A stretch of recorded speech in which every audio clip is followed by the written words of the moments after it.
This stuff is awesome.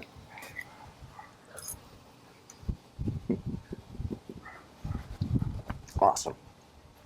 Hi everyone. If you're a subscriber, welcome back. If you're new to my channel, my name is Riley and welcome to my garden. Today we're going to be harvesting tomatoes from the Patio project, basil from the Patio project. We're going to be going out to the main garden and harvest some zucchini from my garden beds out there, and for lunch we're making zucchini marinara. If you haven't seen my series on my Patio food garden project yet, let me give a brief introduction on what I have growing out here. I have these Grandero plum tomatoes from Johnny's Seeds of Maine that I'm growing. I'm growing 1, 2, 3, 4, 5, 6, 10 of these on this patio. In between each of these Grandero tomato plants, I'm growing cucumbers. And both the tomato plants and the cucumber plants, I'm training to grow up these strings all the way up this frame. And all that means is I'm going in each week, and on both the tomatoes and the cucumber plants, I'm pruning off all the suckers on those plants so they only grow up a single main vine. I've already been harvesting quite a few of these Grandero tomatoes this week. They are so prolific. I have just been amazed, and this is the first year I've grown them, and I will definitely grow them again. But all I'm going to need is about 8 to 12 of these to make enough sauce for 2 people for 1 meal, and so that's all we're going to be harvesting today. But I'm just going to come in from the bottom, and they just pop right off. Now this one is still a little yellow on the top, but that's okay, because for our tomatoes, what I do is I put them inside for 2 or 3 days on the countertop. I let them finish ripening inside till they get deep, deep, deep red, and they're ready to be made into marinara sauce. And thankfully, on Wednesday, I already harvested about 12 of these, so they were ready for our marinara sauce today. I finished harvesting 10 to 12 of these plum tomatoes. They are going to go inside on my kitchen countertop. I will let them finish ripening for 2 or 3 days and they'll be ready to eat. But not to worry, I have plenty that are ripe and ready for today's marinara. More on that in a little bit. The last thing I need from my patio garden is some basil. The basil plant I find to be amazing. You can cut it back, it will regenerate growth, it will continue to bush out. It is very prolific and just a wonderful, wonderful herb. I had one this year because I didn't stay on top of my watering early on in the season. And I had one this year that started to bolt early on me. And all I did with that was I cut it way back underneath where it had started to bolt. There were 2 or 3 main shoots coming out of it with some leaves on those. I made sure I kept it watered, and it continued to flourish and grow back for me. So if you have one that starts to bolt on you, try cutting it back, keeping it deeply watered. You may be able to continue to harvest from it. In this 4x4 bed, I have 2 types of zucchini. I have Asian eggplant, and I have tomatoes in the back. The 2 types of zucchini I'm growing this year are one Dunja, and this is the 4th or 5th year that I've grown Dunja. It is a hybrid from Johnny's Seeds. It is mildew resistant, powdery mildew resistant, which is helpful for me here in South Texas, and I love them. The other zucchini I'm growing is called Yellowfin. It's also from Johnny's Seeds, and these I find are best picked when they're small. So let me grab a few.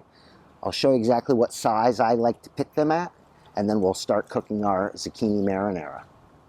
I like to pick my zucchini when they're about 6 to 8 inches long, about this size. I find they're the most tender, the best to cook with when they're this size. At least the Dunja has been the past 4 years. And so I'm going to pick them quite small. All I'm going to do is I'm just going to reach in to the plant, be careful not to scratch myself on any of the vines, and just twist this off the main stem of the plant.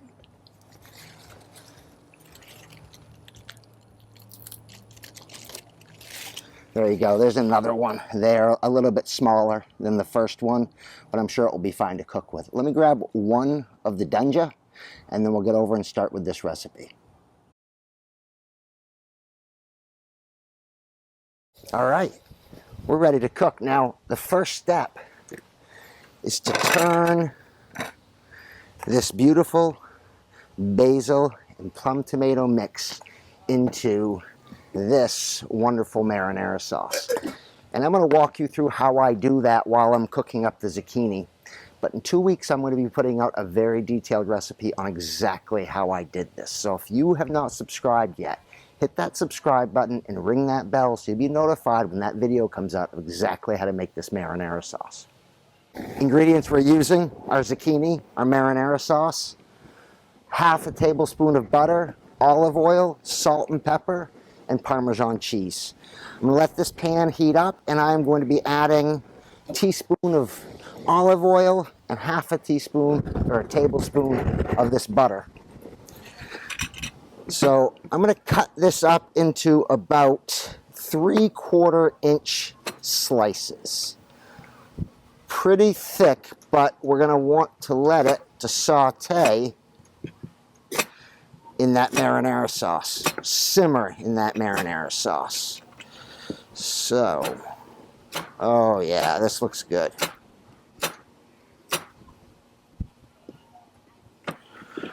This looks good. Actually, those two are probably going to be enough. Let me go ahead and do one more.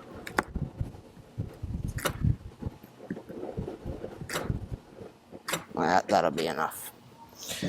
All right, let me add some butter into this pan. Oh, there's the butter. And a little bit of olive oil. There we go.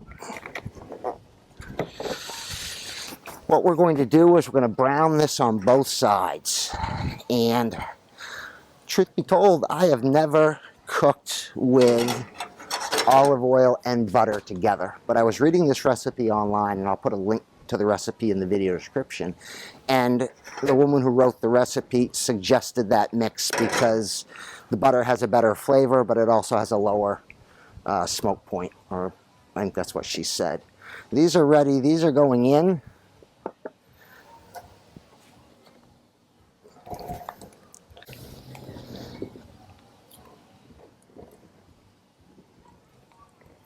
There, that's enough.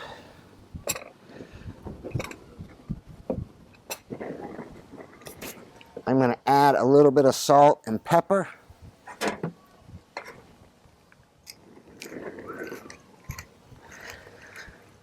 And we're going to let these cook. Now, to make the marinara sauce, what I did was I boiled the tomatoes in just a little bit of water. They release enough of their own water that you'll have a lot more water when they're done boiling. And I boiled them for 5 to 10 minutes, and then I passed them through my tomato processor, and I'll put a picture up right here on what that is. And that device just separates the seeds and the skin from the main goodness of the tomato. What you're left with is basically raw tomato sauce. And what I did with that was I just added a little bit of sugar. The next step, and the sugar is to cut the acidity of that tomato sauce.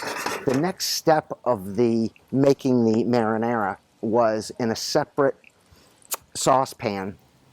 I sauteed about 1/4 of an onion and a very small piece of garlic, all chopped up very fine. I sauteed that down in olive oil. I added in my base tomato sauce to that.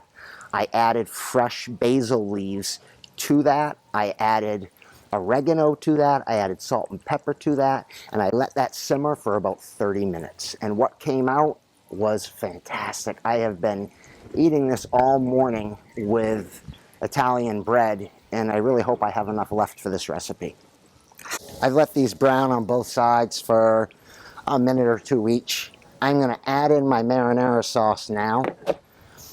And all I'm going to do after that is let that, all that tomato goodness, I am going to let that simmer for about 15 to 20 minutes until the zucchinis are nice and tender. We're going to top this off with some shredded Parmesan cheese, and we're going to have it.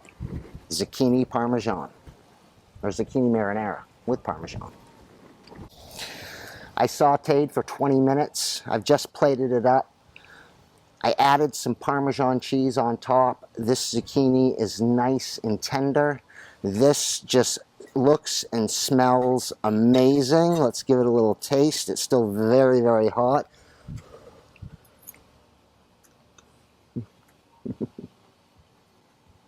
Oh, unbelievable.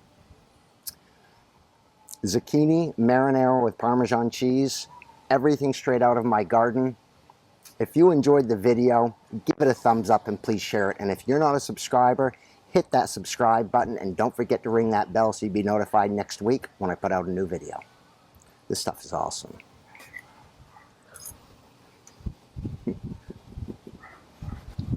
Awesome.